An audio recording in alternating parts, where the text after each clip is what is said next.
Domnul Dan, știți foarte bine că pe insulă timpul nu prea trece, domnul Dan. Așa că ne-am gândit să ne jucăm și noi, la fel cum am făcut-o și faimoșii. O idee bună, aparent, la început. Ne-am jucat adevăr sau provocare. Startul l-am dat eu și sfârșitul, din păcate...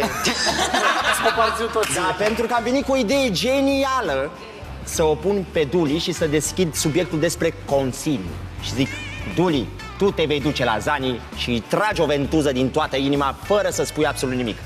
Iar după aceea, Duli. eu am zis, provocare, tată, păi eu joc, îmi place să-ți fac orice provocare.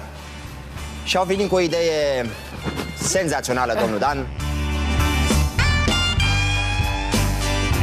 de a purta sutien în loc de colan în acest Consiliu. O idee pe care am îmbrățișat-o